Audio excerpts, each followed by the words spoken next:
5G बहू। सुमित्रा जी का बेटा था अमित और बहू का नाम था अमृता। सुमित्रा जी की बहू की बातें सुनकर ऐसा लगता था कि जैसे वो बहुत इंटेलिजेंट है, क्योंकि उससे कभी भी कोई भी सवाल पूछो फट से जवाब दे देती थी। अरे भाई, उसके जवाब से तो गूगल भी पीछे रह जाता था। और इसलिए कम से कम सुमित्रा जी के घर में तो किसी को भी गूगल की जरूरत ही नहीं पड़ती थी। जब भी घर में कोई बात चलती, कोई कुछ भी कहता, तो अमृता फट से कह देती, ये तो मेरे साथ भी हुआ था, मुझे इसके बारे में सब मालूम है।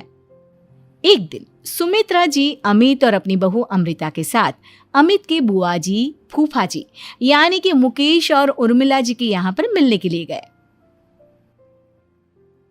अरे बहुत अच्छा किया अमित बेटा, इतने दिनों के बाद आए हो तुम। हाँ सुमित्रा भाभी, कभी तो आ जाया करिए अपने बच्चों को लेकर। आपकी बहू के आने से तो हमारे घर में भी रौनक आ गई है। वो क्या है ना, अमित ऑफिस के काम में बहुत बिजी रहता है, इसलिए उसे तो वक्त ही नहीं मिल पाता। अच्छा, लगता है नौकरी काफी मुश्किल है अमित की। अरे नहीं नहीं फूफा जी, ऐसी कोई बात नहीं है। आप तो जानते हैं ना प्राइवेट जॉब में कितना काम होता है। अरे कोई समझे ना समझे, मुझे तो पता है प्राइवेट नौकरी में इतना काम करना पड़ता है कि इंसान की आफत आ जाती है। लेकिन बेटा, तुमने तो कभी जॉब की ही नहीं, तुम्हें कैसे पता? अरे जॉब नहीं की तो क्या हुआ मम्मी जी, सब जानती हूँ मैं। सबसे पहले ऑफिस में जाओ, वहां पर अपनी एंट्री डालो, उसके बाद दिन भर सिस्टम पर बैठकर काम करो। चारों तरफ कैमरे लगे होते हैं, आप अपनी नजर इधर की उधर नहीं कर सकते। उसके बाद दिन भर बॉस की चिक चिक सुनो, वो अलग से। यही सब होता है, मुझे ना सब पता है। अरे बहू रानी तो काफी इंटेलिजेंट है, हर बात की खबर है इसको। थोड़ी देर बाद, अब देखिए सुमित्रा भाभी, इतने दिनों के बाद आई हैं आप, खाना खाकर ही जाना, ऐसे तो मैं आपको जाने नहीं दूंगी। वैसे बुआ जी, खाने में क्या बनाया है? वो क्या है ना बेटा, आज तुम्हारी बुआ जी की तबीयत थोड़ी ठीक नहीं थी, इसलिए हमने सोचा कि जब तुम लोग यहाँ आ जाओगे तो बाहर से खाना मंगवा लेंगे और साथ में बैठकर खाएंगे। लेकिन बस प्रॉब्लम इतनी सी है कि मुझे बाहर से खाना ऑर्डर करना नहीं आता। सोचा जब अमित आएगा तो उसी को बोल दूंगी। अरे मुझे आता है ना, मैं कर देती हूँ ऑर्डर। बताइए क्या क्या मंगाना है आपको? इटालियन, कॉन्टिनेंटल, इंडियन, पंजाबी, सब पता है मुझे। क्या बात है बहू, क्या घर में भी खाना रोज बाहर से ऑर्डर करती हो? अरे नहीं नहीं नहीं बुआ जी, ऐसी कोई बात नहीं है, बस मुझे ना सब पता है। कोई बात नहीं अमृता, मैं अपने फोन से ऑर्डर कर देता हूँ। अरे क्या बात है, आजकल ऑनलाइन डिलीवरी पर कोई ऑफर नहीं चल रहा है, वरना काफी पैसे बच जाते। कैसी बात करते हैं अमित, मैं कह रही हूँ ना मुझे सब पता है। मुझे एक बहुत अच्छा ऑनलाइन डिलीवरी वाला मालूम है, जहाँ पर 50% ऑफ मिल जाएगा। और आज तो वैसे भी फ्राइडे है ना, फ्राइडे को तो उस पर 50-70% ऑफर मिलता ही मिलता है। अरे क्या बात है, इसके बारे में तो मुझे पता ही नहीं था।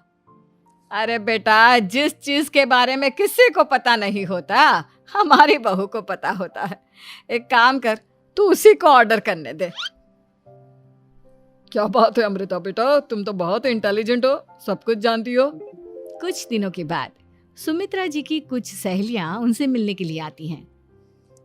अरे सुमित्रा बहन कैसी हो, बहू कैसी है तुम्हारी? अरे पूछिए मत, बहुत इंटेलिजेंट है मेरी बहू, सब कुछ जानती है।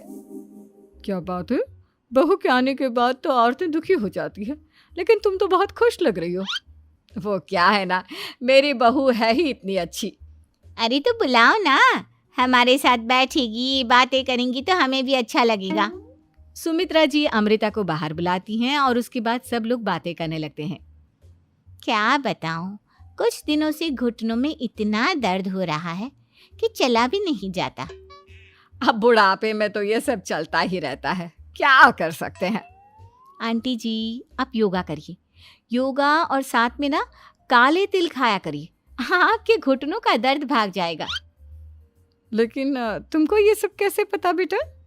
अरे मेरे भी घुटनों में दर्द होने लगा था, मैंने योगा किया और काले तिल के साथ गुड़ मिलाकर उनके लड्डू बनाकर खाए, एकदम ठीक हो गए हैं मेरे पैर। अमृता, ये तुम क्या कह रही हो? इतनी कम उम्र में तुम्हारे पैरों में दर्द कैसे हो सकता है? अरे मम्मी जी सच कह रही हूँ, एक बार अगर कोई ये नुस्खा अपना लेना बस मज़ा आ जाए। ठीक है बेटा, अगर तुम कहती हो तो मैं ये करके देखती हूँ। मुझे सब पता है आंटी जी, ये मेरे साथ हो चुका है, इसीलिए तो बता रही हूँ मैं आपको, ऐसे नहीं बताती किसी को। कुछ दिनों के बाद अमित अमृता को अपने दोस्तों के साथ घूमने के लिए ले जाता है। क्या यार, क्या जिंदगी हो गई है। सारा दिन ऑफिस का काम करते रहो, अपनी हेल्थ पर तो ध्यान ही नहीं दे सकते।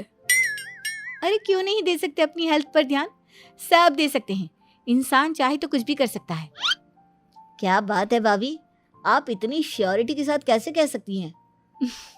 अरे आजकल ना एक से एक एप्लीकेशन है मार्केट में, और जानते हैं उसमें कुछ एक्सरसाइज तो ऐसी बताते हैं जिन्हें आप अपने ऑफिस में बैठे बैठे, मेरा मतलब लैपटॉप पर काम करते करते भी कर सकते हैं। अमृता, ऐसी एक्सरसाइज के बारे में तो मुझे भी नहीं पता था, तुम्हें कैसे मालूम? अरे मुझे सब पता है, हर चीज की खबर रखती हूँ मैं, जानते हैं ना आप। लेकिन ऐसी कौन सी एप्लीकेशन है और ऐसी कौन सी एक्सरसाइज है भाभी? एक मिनट, मैं आपको अपने मोबाइल में दिखाती हूँ। अरे वाकई में भाभी तो सही कह रही हैं। देखो यार, इसमें कितनी अच्छी एक्सरसाइज दिखाई गई है। अपनी चेयर पर बैठे बैठे एक्सरसाइज भी कर लो, काम भी और हेल्थ भी। वाह भाभी वाह, मजा आ गया। लेकिन अमृता, तुम्हें इस बारे में कैसे पता? अब मेरे साथ जो चीज हो चुकी है उसके बारे में तो मुझे पता होगा ही ना अमित। मतलब तुम कब ऑफिस में काम करने गई जो तुमने ऑफिस करते करते एक्सरसाइज की? मैं जो किचन में काम करती हूँ अमित, घर के काम, वो किसी ऑफिस के काम से काम है क्या? बस मैं भी वो सब करते करते इनमें से कुछ एक्सरसाइज ट्राई कर लेती हूँ, इसीलिए मुझे सब पता है। सही है यार, तुम तो बहुत इंटेलिजेंट हो। कुछ दिनों के बाद ये क्या है, एक दोस्त ने मेरे साथ एक मजाक किया है लेकिन समझ में ही नहीं आ रहा।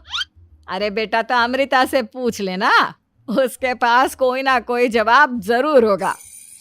ठीक कहती है मम्मी जी, मैं सब जानती हूँ। लेकिन अमृता, ये थोड़ा मुश्किल है, सोच लो।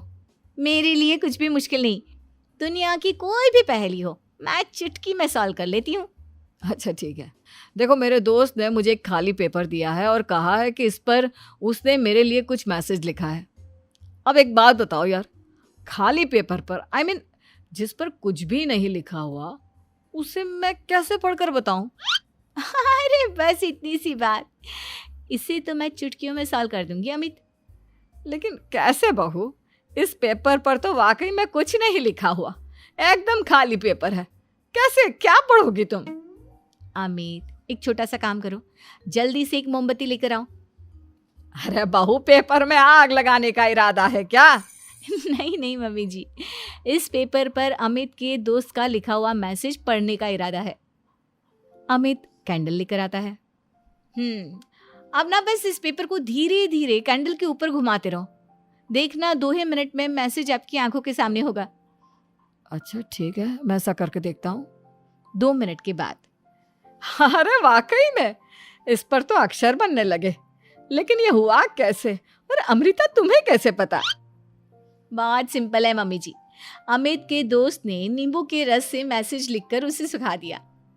अब अगर मैसेज पढ़ना हो ना तो पेपर को आग के सामने ले जाओ और लेटर्स अपने आप उभर कर आ जाते हैं। वाह बहू, लेकिन तुम ये सब कैसे जानती हो? अरे मम्मी जी, जब मैं छोटी थी ना तो अपनी सहेलियों के साथ ऐसे ही गेम खेला करती थी। ये तो मेरे साथ कितनी बार हो चुका है, मुझे सब पता है। थैंक यू यार अमृता, तुम्हारी वजह से हमें कुछ भी सोचने की जरूरत ही नहीं पड़ती, तुम सब कुछ बता देती हो। कुछ दिनों के बाद सुमित्रा जी को अमृता के प्रेग्नेंट होने की खुशखबरी मिलती है और सुमित्रा जी अमृता को डॉक्टर के यहाँ लेकर जाती है। देखिए सुमित्रा जी, आपकी बहू की तबीयत बिल्कुल ठीक है, किसी भी तरह की चिंता करने की कोई ज़रूरत नहीं है, लेकिन हाँ, उनको आयरन वाली डाइट खाने की बहुत ज़रूरत है। ठीक है डॉक्टर साहब, आप बता दीजिए मैं अपनी बहू को क्या क्या खिलाऊं ताकि उसकी तबीयत ठीक रहे और आने वाले बच्चे की भी। अरे मम्मी जी, इसमें डॉक्टर से पूछने की क्या ज़रूरत है, किशमिश है, अनार है, पालक है, ये सब खाना चाहिए, आयरन का लेवल बिल्कुल बराबर रहता है। अरे वाह, आपकी बहू तो सब कुछ पहले से ही जानती है। ये तो बहुत अच्छी बात है। देखो, आयरन के साथ तुम्हें कैल्शियम भी खाना होगा। जानती हूँ मैं, अगर आयरन की खाली सप्लीमेंट लेते हैं और कैल्शियम नहीं लेते तो बॉडी उसे अच्छे से एब्जॉर्ब नहीं कर पाती। सब पता है मुझे। बहू ये भी मालूम है? हाँ मम्मी जी, आप तो जानती है ना, मुझे सब पता है। आपकी बहू की बातें सुनकर अच्छा लग रहा है। मुझे ऐसी बहुत कम लड़कियां मिलती हैं जिन्हें इतनी नॉलेज होती है, सारे सवालों के जवाब देती है। और हमारे इंडिया में तो वैसे भी हालात बहुत खराब है। बिल्कुल ठीक कह रहे हैं आप डॉक्टर साहब, लेकिन मैं उन लड़कियों की तरह नहीं हूँ। बहुत ख्याल रखती हूँ मैं हर चीज़ का। और जानती हैं आप, हमारे घर में तो किसी को किसी चीज़ के बारे में गूगल करने की ज़रूरत ही नहीं पड़ती। बिल्कुल ठीक कह रही है अमृता। अरे कुछ भी पूछ लो इसे, सब पता होता है। अरे वाह, तुम तो बड़ी कमाल की लड़की हो। चलो, ये तो बहुत अच्छी बात है, लेकिन फिर भी डॉक्टर की सलाह पर पूरा ध्यान देना चाहिए। वैसे क्या चाहिए तुम्हें, बेटा या बेटी? अरे डॉक्टर साहब, कुछ भी हो जाए, बस बच्चा अच्छे से हो जाना चाहिए। मुझे तो दोनों में से किसी से कोई भी परेशानी नहीं। और सुमित्रा जी, आप? डॉक्टर मैडम, मुझे तो लड़के और लड़की में कभी भेद करने की आदत ही नहीं है। पोता आए या पोती, मेरे लिए तो दोनों एक बराबर है। सुनकर अच्छा लगा। वैसे आप जानती हैं, हमारे यहाँ पर तो लोगों को बड़ी बेचैनी रहती है ये जानने की कि पेट में लड़का है या लड़की, लेकिन विदेशों में ऐसा नहीं होता। हाँ, वहाँ पर तो सब कुछ पहले से ही बता देते हैं ना। ये भी कोई बात हुई भला? लेकिन तुम्हें कैसे पता कि वहां पर सब कुछ पहले ही बता देते हैं? अच्छा हाँ, तुम तो सब कुछ पहले से ही जानती हो ना। तुम्हारे साथ तो सब कुछ पहले से ही हो चुका होता है। नहीं मम्मी जी, ये तो मेरे साथ पहली बार हो रहा है, इसलिए मैं ये डायलॉग नहीं बोल सकती। अमृता की बात सुनकर सुमित्रा और डॉक्टर दोनों हंसने लगते हैं।